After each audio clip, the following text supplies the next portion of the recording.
ചില ദിവസങ്ങൾക്ക് മുൻപ് ഇന്ത്യയിൽ ചരിത്രം ഇതുവരെയും സാക്ഷ്യം വഹിക്കാത്ത രീതിയിലുള്ള വളരെ വ്യത്യസ്തമായ ഒരു സംഭവം നടന്നു. ഈ ഒരു കേസിനെ കുറിച്ച് വലിയ രീതിയിൽ ലോക്കൽ മീഡിയാസ് ഒന്നും സംസാരിച്ചിട്ടില്ല. എന്നാൽ നോർത്ത് ഇന്ത്യൻ മീഡിയാസിൽ ഈ ഒരു കേസ് വലിയ ചർച്ചാ വിഷയമായി മാറി. പറഞ്ഞു വന്നാൽ കൊൽക്കത്ത പോലീസിന് ഈ ഒരു കേസ് കാരണം വലിയ പ്രഷർ തന്നെ ഉണ്ടായി. ഞാൻ നേരത്തെ പറഞ്ഞതുപോലെ ഈ ഒരു കേസ് സംഭവിച്ച് ഒരുപാട് ദിവസമൊന്നും ആയിട്ടില്ല. ഈ വർഷം മെയ് മാസമാണ് ഈ ഒരു സംഭവം നടന്നത്. അങ്ങനെ ഇത് എന്ത് കേസാണെന്ന് ചോദിച്ചാൽ, മെയ് 12-ാം തീയതി ബംഗ്ലാദേശിന്റെ MP, അതും ഭരണകക്ഷിയിലെ MP കൊൽക്കത്തയിലേക്ക് വരുന്നു, ഇന്ത്യയിലേക്ക് വരുന്നു. ഇന്ത്യയിൽ അദ്ദേഹം വളരെ ലക്ഷൂറിയസ് ആയിട്ടുള്ള ഡ്യൂപ്ലെക്സ് അപ്പാർട്ട്മെന്റിൽ വെച്ച് വളരെ ക്രൂരമായി കൊല്ലപ്പെടുന്നു.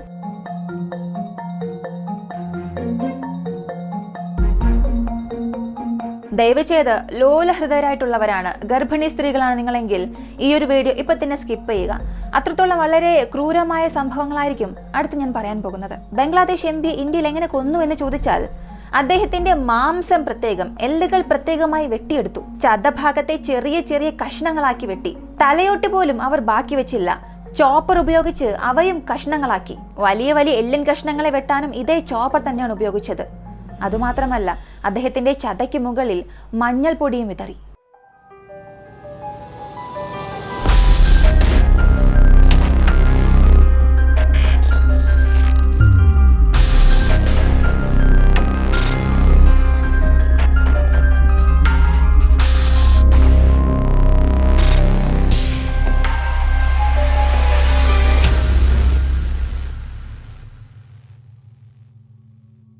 അൻവറുൽ അസീം അനർ, ഇദ്ദേഹം ബംഗ്ലാദേശിന്റെ ഭരണകക്ഷിയിലെ MP ആണ്. 56 വയസ്സായി. ഇദ്ദേഹത്തിന് ഇടയ്ക്കിടയ്ക്ക് ഇന്ത്യയിലേക്ക് വരുന്നത് ഒരു ശീലമായിരുന്നു, പ്രധാനമായും കൊൽക്കത്തയിലേക്ക്. അവിടെ അദ്ദേഹത്തിന് ഒരുപാട് സുഹൃത്തുക്കളുണ്ട്. അവിടെയുള്ള ജനങ്ങളുമായും അദ്ദേഹത്തിന് നല്ലൊരു ബന്ധമുണ്ട്. അങ്ങനെ വളരെ റീസെന്റായി ഒരു മെഡിക്കൽ ചെക്കപ്പിന് മെയ് മാസം 12-ാം തീയതി കൊൽക്കത്തയിലേക്ക് വരുന്നു. അദ്ദേഹത്തിന്റെ കുടുംബമെല്ലാം ധാക്കയിലാണ്, ബംഗ്ലാദേശിന്റെ ക്യാപിറ്റൽ സിറ്റിയിലാണ്. മെയ് 12-ാം തീയതി ഇദ്ദേഹം കൊൽക്കത്തയിലേക്ക് വന്നല്ലോ.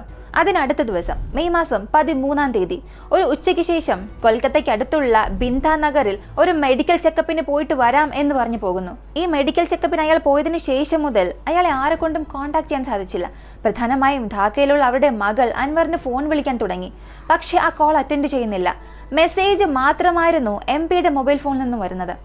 എനിക്ക് വളരെ അത്യാവശ്യമായ ഒരു ജോലിയുണ്ട്, പ്രധാനപ്പെട്ട ഒരു ജോലിയുണ്ട്, ഞാൻ മറ്റൊരു പ്രധാനപ്പെട്ട VIP-യുടെ കൂടെയാണ്, ഞാൻ അവരുടെ കൂടെ ഡൽഹിയിലേക്ക് പോകുന്നു. ഇങ്ങനെയുള്ള പല മെസ്സേജുകൾ മാത്രമാണ് അയച്ചുകൊണ്ടിരിക്കുന്നത്. കോൾ അറ്റൻഡ് ചെയ്ത് സംസാരിക്കുന്നില്ല. ശരി, ആരെങ്കിലും കൂടെ ഉണ്ടാകുമല്ലോ, അവരെ കോൺടാക്ട് ചെയ്താൽ കാര്യം അറിയാൻ സാധിക്കുമല്ലോ എന്ന് കരുതിയ മകൾ അവരെ കോൺടാക്ട് ചെയ്തു. എന്നാൽ അവരെ കൊണ്ടുപോലും MP കൃത്യം എവിടെയാണ് എന്നുള്ളത് അറിയാൻ സാധിച്ചില്ല. ഇപ്പോൾ MP-യുടെ മകൾ ചെയ്തത്, MP-ക്ക് കൊൽക്കത്തയിൽ ചില ഫ്രണ്ട്സ് ഉണ്ടെന്ന് പറഞ്ഞല്ലോ, അതിൽ വളരെ പ്രധാനപ്പെട്ട ഒരു വ്യക്തിയാണ് ഗോപാൽ വിവാസ്. അയാളെ ഫോൺ വിളിച്ച് ചോദിക്കുന്നു, നടന്ന സംഭവങ്ങളും പറയുന്നു. അയാളും MP-യെ കോൺടാക്ട് ചെയ്യാൻ ശ്രമിച്ചു. പക്ഷെ അയാളെ കൊണ്ട് പോലും MP-യെ കോൺടാക്ട് ചെയ്യാൻ സാധിച്ചില്ല, നേരിട്ട് കാണാനും സാധിച്ചില്ല. ഇപ്പോൾ MP-ക്ക് ഒരു PA ഉണ്ട്. മെയ് മാസം 16-ാം തീയതി അയാൾക്കൊരു കോൾ വരുന്നു. MP-യുടെ മൊബൈൽ നമ്പറിൽ നിന്നും ഒരു കോൾ വരുന്നു. പക്ഷേ ആ ഒരു കോൾ PA അറ്റൻഡ് ചെയ്യുന്നതിന് മുൻപ് തന്നെ ആ കോൾ കട്ടായി. ഉടനെ MP-യുടെ PA ചെയ്തത് വീണ്ടും MP-ക്ക് ഫോൺ ചെയ്ത് നോക്കി. പക്ഷെ അൻവർ ഫോൺ എടുത്തില്ല.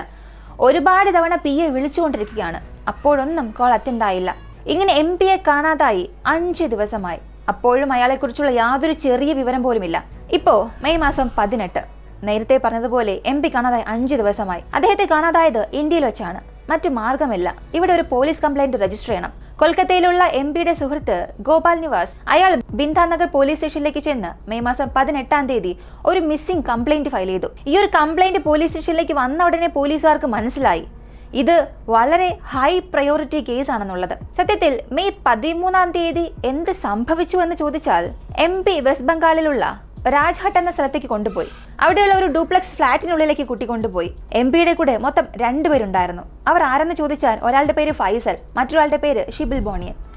MP-യുമായി ചേർത്ത് ഇവർ 3 പേരും ആ ഫ്ലാറ്റിന് പുറത്ത് ചെരുപ്പ് ഊരിയിട്ടിട്ട് വീടിനുള്ളിലേക്ക് കയറി. നേരത്തെ അവിടെ ഒരു പെൺകുട്ടി ഉണ്ടായിരുന്നു. ആ പെൺകുട്ടിയുടെ പേര് സെലസ്റ്റി റഹ്മത്ത്.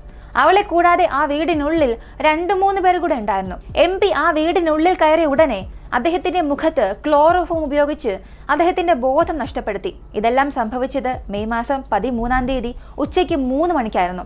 MP-ക്ക് ബോധം നഷ്ടമായ ഉടനെ അദ്ദേഹത്തെ കഴുത്ത് ഞെരിച്ചു കൊല്ലുന്നു. ഇത് കഴിഞ്ഞ് ചെരുപ്പ് വീടിന് പുറത്തുണ്ടായിരുന്നല്ലോ, ആ ചെരുപ്പ് വീടിനുള്ളിലേക്ക് എടുത്തുകൊണ്ടുവരുന്നു. ഇത് ആ ഫ്ലാറ്റിന്റെ കോറിഡോറിലുള്ള CCTV ക്യാമറയിൽ റെക്കോർഡായിരുന്നു.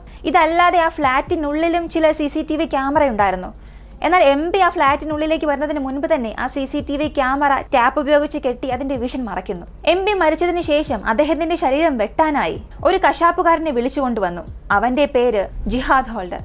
അവനും ബംഗ്ലാദേശിലുള്ളവനാണ്. അവന് വെറും 24 വയസ്സ് മാത്രമേ ഉള്ളൂ.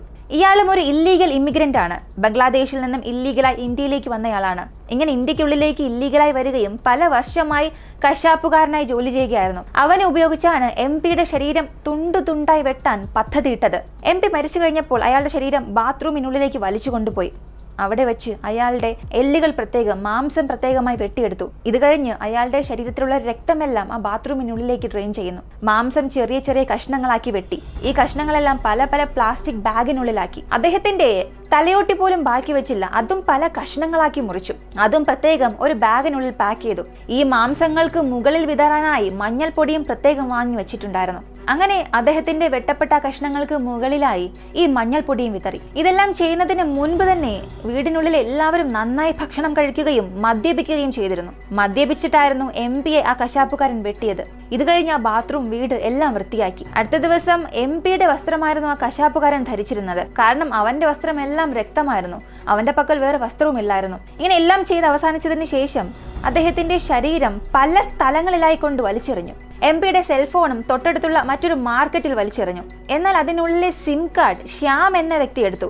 അവൻ ബീഹാർ വഴി നേപ്പാളിലേക്ക് പോകുമ്പോൾ ആ സിം കാർഡ് അവന്റെ സെൽഫോണിലിട്ട് ആക്ടിവേറ്റ് ചെയ്യുന്നു. MP-യെ കോൺടാക്ട് ചെയ്യുന്നവർക്കെല്ലാം അവൻ മെസ്സേജ് അയച്ചുകൊണ്ടിരുന്നു. കോൾ അറ്റൻഡ് ചെയ്തില്ല. ഇങ്ങനെ ഈ ഒരു സംഭവം ചെയ്ത ഗ്രൂപ്പ് MP-യുടെ ബോഡി ഡിസ്പോസ് ചെയ്തതിനു ശേഷം പല റൂട്ടുകളിലായി പിരിഞ്ഞു പോകാൻ തുടങ്ങി. ഈ ഒരു ഗ്രൂപ്പിലുള്ള എല്ലാവരും ബംഗ്ലാദേശിലുള്ളവരാണ്. ഇങ്ങനെ ഇവരെല്ലാവരും പല ടൈം ലൈനിൽ പല സ്ഥലങ്ങളിലായി ബംഗ്ലാദേശിനുള്ളിൽ വീണ്ടും വരുന്നു. ഞാൻ പറഞ്ഞതുപോലെ ബംഗ്ലാദേശ് MP ഇന്ത്യയിൽ ഇങ്ങനെ കൊല്ലപ്പെട്ടു എന്ന് അറിഞ്ഞ ഉടനെ ഇത് വളരെ വലിയൊരു കേസായി മാറി. ഇന്ത്യയിലുള്ള പോലീസ് അധികാരികൾക്ക് മാത്രമല്ല, ബംഗ്ലാദേശിലെ ധാക്കയിലെ പോലീസുകാർക്കും ഇത് വളരെ പ്രധാനപ്പെട്ട ഒരു കേസാണ്. അവരും ഈ ഒരു കേസിന്റെ അന്വേഷണം ആരംഭിച്ചു. അവരും കൊൽക്കത്തയിലേക്ക് വന്നു. ഈ ഡ്യൂപ്ലെക്സ് അപ്പാർട്ട്മെന്റ് പരിശോധിക്കാൻ തുടങ്ങി. ഈ ഒരു കേസ് അന്വേഷിക്കാനായി അപ്പാർട്ട്മെന്റിലേക്ക് വന്ന പോലീസിന് തന്നെ ഒരു സംശയം തോന്നി. കാരണം ഈ കേസിൽ ആദ്യം അകപ്പെട്ടത് ജിഹാദ് എന്ന ആ ഒരു കശാപ്പുകാരനായിരുന്നു. അവനാണ് MP-യെ കഷ്ണങ്ങളാക്കി വെട്ടിയത്. ഞാൻ തന്നെയാണ് വെട്ടിയത്, ഞാൻ തന്നെയാണ് കൊന്നത് എന്ന് അവൻ പോലീസിന് മൊഴിയും നൽകി.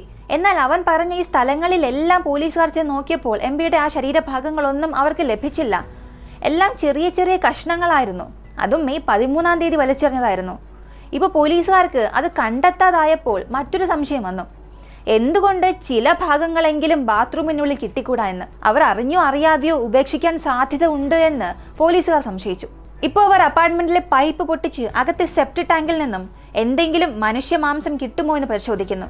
അങ്ങനെ അതിനുള്ളിൽ നിന്നും 3.5 കിലോ മനുഷ്യമാംസം കിട്ടി. ശരി, ഇപ്പോൾ ഇതെല്ലാം ഇവർ എന്തിനാണ് ചെയ്തത്? ബംഗ്ലാദേശ് MP എന്തിനാണ് ഇന്ത്യയിലേക്ക് കൊണ്ടുവന്ന് ഇത്ര ക്രൂരമായി കൊന്നതെന്ന് ചോദിച്ചാൽ ബംഗ്ലാദേശിലെ പോലീസ് ഇതിനുള്ള ഉത്തരമായി പറഞ്ഞത് ഈ ഒരു സംഭവത്തിന് മാസ്റ്റർ മൈൻഡ് ആയിരുന്നത് അൻത്വാർ ഉസാമ എന്നയാളാണ്. അയാളും ബംഗ്ലാദേശിലുള്ളയാളാണ്. എന്നാൽ അയാൾ അമേരിക്കയിൽ സെറ്റിൽഡ് ആണ്. അയാൾക്ക് അമേരിക്കൻ സിറ്റിസൺഷിപ്പ് ഉണ്ട്. ഇയാളും ബംഗ്ലാദേശ് MP-യും ഏതോ ഒരു ബിസിനസ്സിൽ വളരെ ദിവസമായി പാർട്ട്നേഴ്സ് ആയിരുന്നു. ഈ ഒരു പാർട്ട്ണർഷിപ്പിൽ സാമ്പത്തികമായി ഇവർക്കിടയിൽ എന്തോ ഒരു പ്രശ്നം വന്നു. ഇതുകൂടാതെ സയ്യദ് എന്ന പൊളിറ്റീഷ്യനും ബംഗ്ലാദേശ് MP-ക്കും പൊളിറ്റിക്കലി പല പ്രശ്നങ്ങളുണ്ടായിരുന്നു. അതുകൊണ്ട് സയ്യദും ഈ അക്തറും ചേർന്നാണ് MP-യെ കൊല്ലാനായി ജനുവരി മാസം മുതൽ ധാക്കയിൽ പദ്ധതിയിടാൻ തുടങ്ങി. ഇതിനായി ഇടയ്ക്കിടയ്ക്ക് ഈ അക്തർ എന്ന അമേരിക്കൻ സിറ്റിസൺ അയാൾ ധാക്കയിലേക്ക് വന്നു പോയിക്കൊണ്ടിരുന്നു. ഇത് കൃത്യമായി ചെയ്ത് അവസാനിപ്പിക്കുന്നവർക്ക് 5 കോടി നൽകാൻ അവർ തയ്യാറായിരുന്നു. ഇപ്പൊ ഇവർ ചെയ്തത് ഏപ്രിൽ മാസം 30-ാം തീയതി, അതായത് MP ഇന്ത്യയിലേക്ക് വരുന്നതിന് 12-13 ദിവസങ്ങൾക്ക് മുൻപ് തന്നെ ഇന്ത്യയിലേക്ക് വരുന്നു. അവിടെ ഒരു എക്സ് മിലിറ്ററി മാനിൽ നിന്നും ഒരു ഡ്യൂപ്ലെക്സ് അപ്പാർട്ട്മെന്റ് റെന്റിന് വാങ്ങുന്നു. റെന്റ് ഒരു മാസത്തിന് 1 ലക്ഷം രൂപയായിരുന്നു. ഈ ഒരു സംഭവത്തിന് മാസ്റ്റർ മൈൻഡ് ആയിരുന്ന അക്തർ സംഭവം നടന്ന ഉടനെ നേപ്പാൾ വഴി ഇന്ത്യയെ വിട്ട് എസ്കേപ്പ് ആവുന്നു. കരുതപ്പെടുന്നത് അവൻ നേപ്പാൾ വഴി ദുബായിലേക്ക് പോയി അവിടെ നിന്നും അമേരിക്കയിലേക്ക് പോയിട്ടുണ്ടാകുമെന്നാണ്. അങ്ങനെ ഇന്റർനാഷണൽ പോലീസിനെ കോൺടാക്ട് ചെയ്ത് ഈ ഒരു കേസ് ഇപ്പോൾ അന്വേഷിച്ചു കൊണ്ടിരിക്കുകയാണ്. ഈ ഒരു കേസിനെ കുറിച്ചുള്ള നിങ്ങളുടെ അഭിപ്രായം എന്താണ്?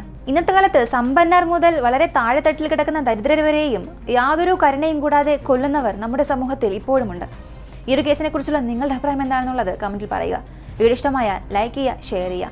നമ്മുടെ ചാനൽ ആദ്യമായി കാണുന്നവരാണെങ്കിൽ മറക്കാതെ സബ്സ്ക്രൈബ് ചെയ്ത് സപ്പോർട്ട് ചെയ്യുക. മറ്റൊരു വീഡിയോയുമായി വീണ്ടും കാണാം.